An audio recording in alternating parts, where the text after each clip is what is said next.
Ni el enojo de la comunidad internacional o las sanciones más duras desde la Guerra Fría fueron capaces de evitar que Vladimir Putin firmara durante esta jornada la anexión de Crimea a Rusia. La península vuelve a los orígenes a pesar del recelo de Occidente. ¿Cuáles serán las implicancias? Bueno, se lo queremos consultar al analista internacional Guillermo Holzman, que nos acompaña acá en Canal 24 Horas. Guillermo, ¿cómo estás?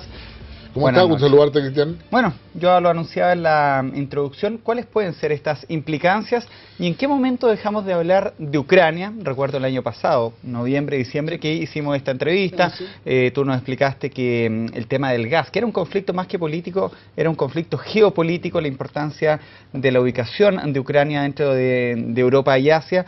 Pero ahora me da la impresión a mí que hemos cambiado radicalmente, no tan radicalmente de foco, pero sí, había un cambio de foco. Si queremos verlo en términos sintéticos, sin hacer mucho aspaviento en términos antecedentes, yo creo que el tema empieza por un error que comete la Unión Europea de pensar que era posible negociar con Ucrania un tratado de libre comercio sin hablar con Rusia ni preocuparse por lo que Rusia dijese. Es decir, se asume que Ucrania es absolutamente autónoma y soberana al estilo occidental. Es decir, toma sus propias decisiones y en consecuencia no hay problema. El resultado fue que bastó una presión o una señal de parte de Rusia a Yanukovych, que era el presidente en ejercicio hasta aquel minuto, para decirle que ese tratado no se firmaba. Lo segundo viene dado por el gobierno de transición que se produce en Ucrania cuando Yanukovych huye del país, siendo todavía respetado como presidente en ejercicio por Rusia, que es un tema importante desde el punto de vista del derecho internacional, que motiva a Rusia posteriormente y según ello legitima las acciones que ha tenido sobre Ucrania y particularmente sobre Crimea. En ese minuto el gobierno de transición se transforma en un gobierno que es bastante extraño porque hay fuerzas ultranacionalistas, algunas de estas con expresiones nazi, que sí preocupan mucho a Rusia, y percibe claramente de que hay un tema que es más complejo para Rusia de lo que podría ser en el futuro, particularmente porque la Unión Europea y Estados Unidos terminan legitimando ese tipo de gobierno de transición, cuando Rusia estaba todavía en la idea de que había habido una irrupción dentro del gobierno y se había sacado al presidente constitucional. Que dicho sea de paso, Yanukovych antes de irse le pide la ayuda a Rusia. Claro. Y en esa perspectiva empieza a aparecer Crimea. Crimea es un estado autonómico, es decir, es parte de Ucrania, pero posee un grado de autonomía. Como si eso fuese poco, Sebastopol, donde está la base rusa, está en virtud de un tratado internacional con Ucrania. Rusia tiene permitido tener ahí fuerzas militares, toda vez que es base naval, y con un número total de hasta 25.000 militares para poder justamente sostener el mantenimiento y la fuerza que Rusia requiere para su base naval. Y ahí empezamos ya con una Crimea que descubrimos que una gran mayoría, o una mayoría por lo menos, más del 60%... Hablan ruso. Claro, son rusoparlantes. Claro. Descubrimos la situación de los gasoductos que pasan en Europa. Descubrimos que Europa depende un 30% del gas que proviene de Rusia.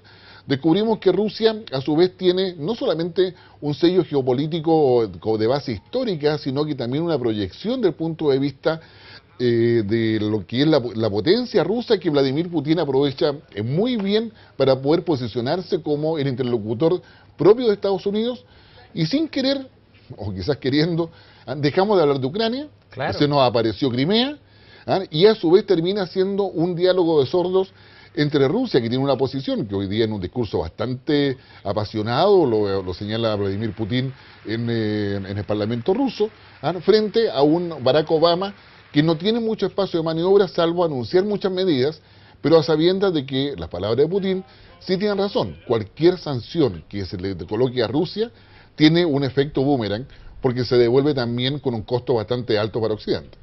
Este miércoles la ONU va a analizar justamente este tema, Guillermo, pero me gustaría consultar un tema que nosotros los chilenos lo vivimos durante el mes de enero. Yo creo que Europa debería considerar la anexión de Crimea como una disputa, no tan solo como esta disputa que tú mencionas entre Ucrania y Rusia o este gallito, sino que se trata de un problema que puede tener quizá un alcance que es más mundial, porque hemos estado viendo que la revisión de las fronteras estatales se está resolviendo ahora por medios militares, y eso puede tener también una escalada de violencia. ¿Cuántas posibilidades hay de un conflicto bélico en la zona, que sería uno de las preocupaciones que va a tratar justamente la ONU durante el día de hoy? Yo creo que hay claramente una posibilidad cierta, pensando en que Ucrania ya autorizó el uso de la fuerza para poder recuperar Crimea. Si bien es cierto, la Fuerza Armada ucraniana no tiene la capacidad para enfrentar a las Fuerzas Armadas rusas, los militares rusos no se han desplegado completamente en Crimea. De hecho, no hay rusos en Crimea la fuerza que está apostada en Sebastopol, que sí ha salido al resto, digamos, resto de Crimea para tomar el control de lo que son las ciudades y darle cobertura justamente al proceso referéndum que se vio el día domingo. Pero yo te diría que si lo vemos de 1 a 10, las posibilidades de una escalada bélica limitada, estaríamos en 3 o 4. Es decir, no tenemos todavía una espiral que nos lleve directamente a una escalada bélica, pero claramente las preparaciones de Ucrania y cómo Ucrania va a enfrentar esta problemática, claramente va a ser un elemento esencial para poder saber si efectivamente esto puede transformarse realmente en el punto de inicio de una situación de no retorno desde el punto de vista bélico. Todo espera que eso no suceda. Guillermo, tú sabes que esta entrevista la hago yo, pero también represento a la gente que tiene la posibilidad de ver en directo esta entrevista y no todos tenemos la suerte de poder conversar contigo a cada rato, así que el Twitter también se hace presente en esta entrevista y Fernando Pérez hace una consulta a Guillermo Holzman que es sobre Crimea, dice que es una región de Ucrania, te lo hace como pregunta, sí. Eso es correcto. Entonces, ¿qué tan legal es que quiera ser independiente si necesitaría reconocimiento de los demás países? Bien, ¿qué es lo que pasa? Crimea tiene una identidad que es prorrusa en forma mayoritaria, como quedó reflejado en el referéndum del domingo pasado. En esa perspectiva, lo que ha hecho Crimea no es distinto a lo que hizo Kosovo en algún minuto, que es el gran argumento que ha usado Putin, o no es distinto en términos de lo que pasó con Osetia del Sur, digamos, que estaba anexada a Georgia y termina dentro de la Federación Rusa. Y así hay varios otros ejemplos a nivel mundial. Crimea, al votar la independencia en un acto unilateral, en definitiva entra a ser lo que se denomina un Estado de facto, es decir, un Estado que no tiene reconocimiento internacional, que sí tiene reconocimiento de algunos países, como en este caso de Rusia, pero tampoco tiene reconocimiento de los organismos internacionales. Es decir, Kosovo está en la misma situación. Kosovo no es un país en estricto rigor reconocido por Naciones Unidas, pero sí es reconocido por algunos países. Y este Estado de facto es el que quiere anexarse a Rusia. Pero no es que se anexe como en términos federales, sino que pasa a ser parte de la Federación Rusa. Es decir, Crimea va a tener que tener su propio gobierno, establecer sus propias relaciones, y sucede de que Crimea tiene más vínculos comerciales con China que con Europa. Y en esa perspectiva, también más vínculos comerciales obviamente con Rusia que con Europa. ¿Y no era mejor derechamente ser independiente antes que ser una nueva región rusa? Yo diría que probablemente de la perspectiva nuestra, que estamos lejos, podría ser lo más adecuado. Sin embargo, dado el alto porcentaje de población rusa y la historia de Crimea y de Ucrania, que dentro del siglo VIII, siglo VII, siglo XI, era parte justamente de lo que era la Rusia zarista, lo que era la Gran Rusia en aquel minuto, efectivamente era poco probable de que ellos tomaran un camino propio. Oye, Guillermo, ¿sabes qué? Durante la madrugada, porque yo trabajo en la madrugada, tengo la suerte de leer varios diarios españoles y tweets de españoles. Y fíjate que me encontré con este tweet del escritor Arturo Pérez Reverte, muy conocido, y vamos a ponerlo en pantalla porque dice: curioso, nadie culpa al Cuarto Reich alemán de lo ocurrido en Ucrania, cuando el golpe de Estado lo dio Merkel utilizando a Europa como gancho. ¿Qué te parecen esas palabras? Yo la encontré bastante... Bueno, el fantasma del Cuarto Reich en Europa es un fantasma que es real para muchos dentro de lo que es la intelectualidad y aquellos que están preocupados de los temas geopolíticos europeos. ¿Te acuerdas cuando salió Angela Merkel en esta misma entrevista? Dijimos que era una... Bueno, Alemania es uno de los países más poderosos de Europa económicamente, tiene el poderío, el euro se mantiene muy fuerte por lo que hace Angela Merkel, y en esa vez dijimos que también era muy probable, o que se quería que Alemania también se incorporara al Consejo de Seguridad de Naciones Unidas. Pero bueno, eso era tema de otro trago. Pero esto... Ahora yo diría, Rusia, de hecho, si uno mira la agencia rusa, Rusia tiene agencias que publican en español, al igual como China también tiene agencias que publican en español. No nos pase como desapercibido el hecho de que China e India recibieron los agradecimientos de Putin por el apoyo. Y esto ya coloca el tema a un nivel superior. Pero también no hay que dejar pasar de que la desconfianza rusa respecto al gobierno de transición en Ucrania, en términos de que sean específicamente hayan representantes importantes de una línea del nazismo, en términos concretos, claramente da cuenta de una complejidad que aquí en América Latina no siempre tenemos la capacidad de ver con el mayor detalle o con mayor profundidad. Pero sin lugar a dudas también, Rusia no desea que aquella zona de influencia natural, históricamente, más allá de lo que fue la Unión Soviética, pasen a una zona de influencia de Europa, tampoco está dispuesto a aceptarlo y es lo que finalmente está detrás de este nacionalismo que Putin ha instalado. Siempre a los periodistas nos dicen que tenemos que acercar estos temas internacionales a lo que pasa con Chile. Yo te puedo preguntar, ¿qué puede afectar este tema a Chile? Y la pregunta de Cristian Arévalo va donde tú vas a responder, que son los combustibles. Pero pongamos la pregunta para que darle el crédito a nuestro amigo tuitero que también está interesado. Dice, ¿la crisis de Ucrania afectaría los precios del petróleo y la economía mundial en caso de agudizar? Sí, definitivamente. Sí, la probabilidad de que haya una expresión bélica de esta crisis, sin lugar a dudas, genera mayor incertidumbre, y a mayor incertidumbre mundial, considerando los siguientes elementos. Desde el punto de vista económico, la desaceleración china. Desde el punto de vista económico, la dificultad que tiene la eurozona para salir de su situación de crisis que muy lentamente iba emergiendo. La situación económica de Estados Unidos, que tampoco ha sido boyante, aun cuando va con un crecimiento y con una posibilidad de recuperación lenta.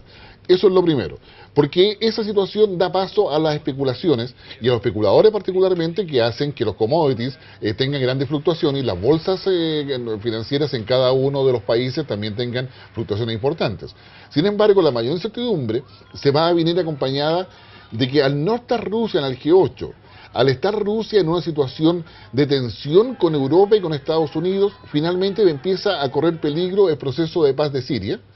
Empieza a correr peligro el proceso de negociación entre Israel y Palestina. Empieza a verse con mayor preocupación la dinámica interna que va a tener Egipto. Empieza a verse con mayor preocupación lo que va a pasar posteriormente con Afganistán en términos de apoyo logístico, dado que todas las líneas de apoyo logístico pasan por Rusia, que era una cooperación que Rusia hacía, y en consecuencia Rusia está mostrando que en la práctica tiene suficiente poder político para ser considerado no solamente potencia, sino que un actor fundamental en cualquier ecuación de estabilidad mundial. Que eso nos parezca bien o no, yo diría que es una opinión que cada uno de nosotros puede tener, pero en términos geopolíticos, definitivamente Rusia es parte de eso, y es la razón por la cual las sanciones de Estados Unidos y Europa son lentas, son prudentes, no están en el G8, solamente va el G7. Las sanciones económicas en términos de confiscar los activos de Rusia, de Ucrania, de Crimea en Europa son bastante más lentas y están muy lejos, por ejemplo, de lo que fueron las sanciones contra Irán. Claro, vaya por decir algo, de tal forma de que acá hay un juego de ajedrez que no siempre es fácil comprenderlo de nuestra perspectiva, pero sin lugar a dudas es un momento de tensión muy delicado que probablemente va a modificar el tablero geopolítico y geoestratégico como hoy día lo conocemos y como estábamos trabajando justamente sobre eso. Y para Chile, si me permites, sí. Y para Chile es importante porque nosotros somos parte del Consejo de Seguridad de Naciones Unidas. Y no nos olvidemos que Rusia tiene negocios con varios países de América Latina. China es importante para varios países de América Latina. Para Chile, para decir. China, a su vez, es claramente principal como socio de Chile. En consecuencia, acá hay que estar mirando 3 o 4 macroejes o variables que son fundamentales para poder fijar la posición de Chile. Con todo, la posición de Chile, como la de varios otros países que están en el Consejo de Seguridad, es cómo se logra una zona de paz que probablemente va a pasar por asumir que lo que hemos vivido son hechos consumados. Finalmente Crimea va a terminar siendo un Estado independiente, parte de la Federación Rusa, va a quedar en el limbo dentro del sistema internacional, no va a ser reconocido por varios, pero finalmente se estaría esperando que Ucrania logre una estabilidad el próximo 25 de mayo si que efectivamente se hacen las elecciones presidenciales y parlamentarias. Me pregunta bastante breve Iris Pinto Martínez, ¿qué importancia cobran los tártaros dentro de este conflicto? Los tártaros es un nombre del colectivo que se aplica a los pueblos que quieran de Turquía, en la Europa oriental y en Siberia, ¿no? Sí, los tártaros representan más o menos el 12% de la población de Crimea y efectivamente ellos no fueron a votar, digamos, por lo menos en su mayoría no concurrieron a las urnas y en consecuencia ellos no tendrían problema eventualmente de por someterse a un país que es prorruso en la medida en que no queden dependiendo directamente de Rusia, es decir, que la anexión no sea completa y pasen a ser un estado más de Rusia. ¿Podría ser como lo que es Puerto Rico con Estados Más Unidos? o menos. Un estado libre asociado. De hecho, los tártaros probablemente van a tener varias compensaciones justamente por no generar ningún tipo de oposición a lo que es el actual estatus que dio referéndum a Crimea. Guillermo Holzman, podríamos haber quedado conversando mucho rato, pero yo sé que tienes que hacer, así que, bueno, muchas gracias por este tiempo y por darle también a la gente las luces, el faro ahí para pensar poner las bases de este conflicto que está lejos de ser nuevamente lo que se conoció como la Guerra Fría. No, yo creo que esta es uno de los primeros conflictos más relevantes dentro de lo que es el siglo XXI, que supera por mucho a los de Afganistán, Irak y todo eso, porque esto está colocando sobre el tablero quién es potencia realmente o no, y claramente la unidad que se ha producido entre Rusia, China e India respecto a Crimea, no respecto a otros temas, está al frente de lo que es la alianza que hay entre Estados Unidos y la Unión Europea. El nuevo juego del poder, ese ajedrez. Así es. Muchas gracias, Guillermo. Muchas gracias a ti, Cristian, que esté muy bien. Yo aspaviento en términos antecedentes. Yo creo que el tema empieza por un error que comete la Unión Europea de pensar que era posible negociar con Ucrania un tratado de libre comercio sin hablar con Rusia ni preocuparse por lo que Rusia dijese. Es decir, se asume que Ucrania es absolutamente autónoma y soberana al estilo occidental. Es decir, toma sus propias decisiones. Tú nos explicaste que el tema del gas, que era un conflicto más que político, era un conflicto geopolítico, la importancia de la ubicación de Ucrania dentro de Europa y Asia. Pero ahora me da la impresión a mí que hemos cambiado radicalmente, no tan radicalmente de foco, pero sí, había un cambio de foco. Si queremos verlo en términos sintéticos sin hacer mucho, en consecuencia no hay problema. El resultado fue que bastó una presión o una señal de parte de Rusia a Yanukovych, que era el presidente en ejercicio hasta aquel minuto, para decirle que ese tratado no se firmaba. Lo segundo viene dado por el gobierno de transición que se produce en Ucrania cuando Yanukovych huye. Las implicancias, bueno, se lo queremos consultar al analista internacional Guillermo Holzman, que nos acompaña acá en Canal 24 Horas. Guillermo, ¿cómo estás? ¿Cómo estás? Un saludarte, Cristian. Bueno, yo lo anunciaba en la introducción. ¿Cuáles pueden ser estas implicancias y en qué momento dejamos de hablar de Ucrania? Recuerdo el año pasado, noviembre, diciembre, que hicimos esta entrevista. Sí.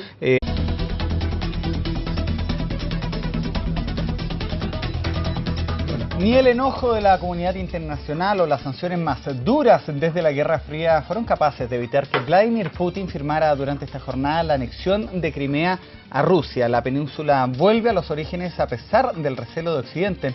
¿Cuáles serán las